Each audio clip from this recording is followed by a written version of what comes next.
Do you feel uneasy at the thought of being alone?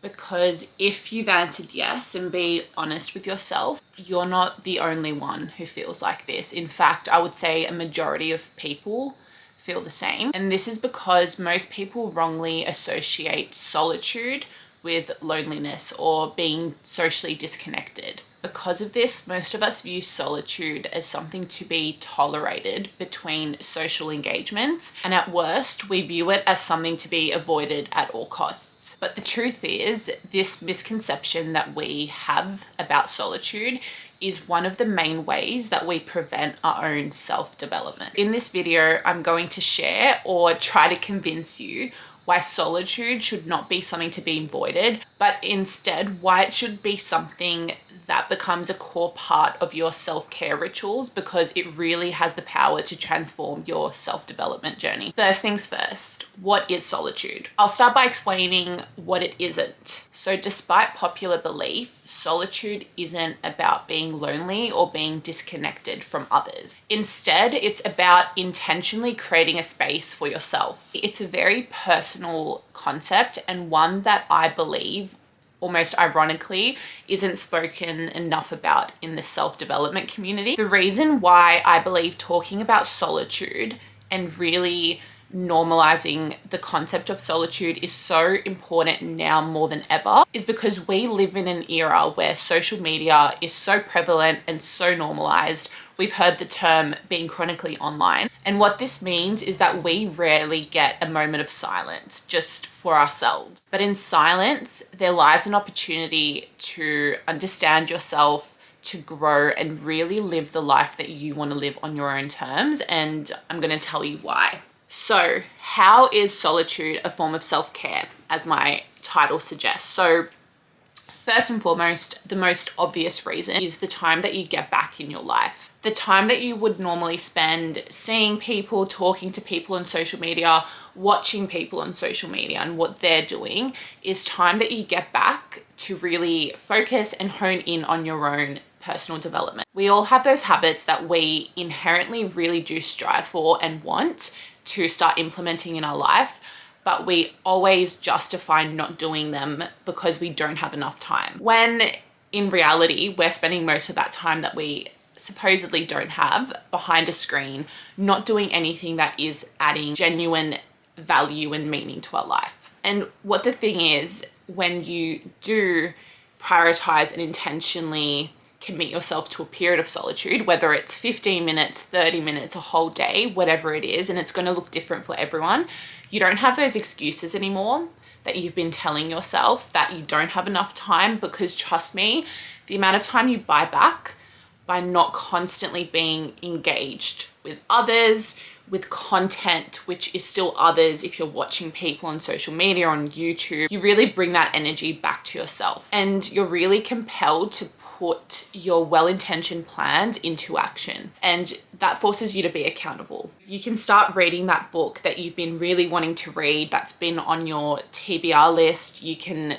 learn new skills, you can learn a language, you can even hit your 10K step count goals. The possibilities are really endless when you think about it. So the second way that solitude can be a form of self-care is that it fosters self-reflection and therefore leads to greater self-awareness. Solitude really allows us to pause and reflect on our lives, our deeper values, our goals without external distractions and influence. And don't get me wrong, I truly believe that developing genuine connections and relationships with others is one of the most beautiful parts of the human experience. But the issue is, without a clear idea of who we are, what we want, what our goals are, and what it means to live life on our own terms, we're at risk of consciously adopting the identity, the thoughts, perspectives, and goals of other people at the expense of ours. There's a very powerful and insightful quote by Jean-Paul Sartre, a very renowned French existentialist philosopher, where he alludes to why periods of intentional solitude are so pivotal to our self-awareness. He says, By the mere appearance of the other, I'm put in the position of passing judgment on myself as an object, for it is as an object that I appear to the other.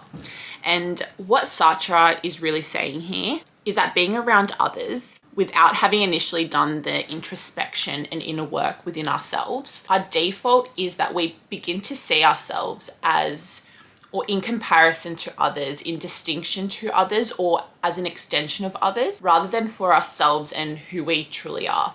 And while it is amazing that we are able to interact with others, learn from others, grow from others, it's important to really know what we want before we allow ourselves to be influenced, because we might end up living our life in a way that we thought we wanted, but deep down it didn't resonate and didn't actually align with our higher self and what is us at our core. The third benefit of solitude, and one that I think is so important, is that it trains us to become psychologically and emotionally resilient.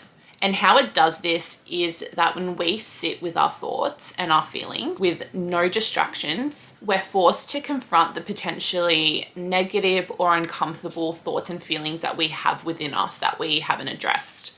And we often resort to social media, online shopping, talking to people that we don't actually really resonate with, just for those quick dopamine hits and bursts of attention, or anything that seems to fill that void. However, instead of running from them, when we do engage in solitude, the surfacing of these feelings and emotions forces us to really sit with them and address them, and most importantly, to consciously confront them. Solitude really provides us with the opportunity to accept, rationalize, process, resolve, and heal any inner traumas we have, any negative self-limiting beliefs, because we're really forced to reckon with what is within us without the distractions of the outside world.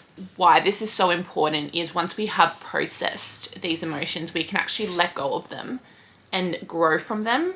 And that in turn shows us that we are actually capable of confronting any future challenges that might arise in our life. And that just embeds a lot more self-confidence and self-esteem within us, because we're aware that we've sat down with something so uncomfortable that's potentially hurt us to our core, and we were able to learn from it and grow from it and become a better person.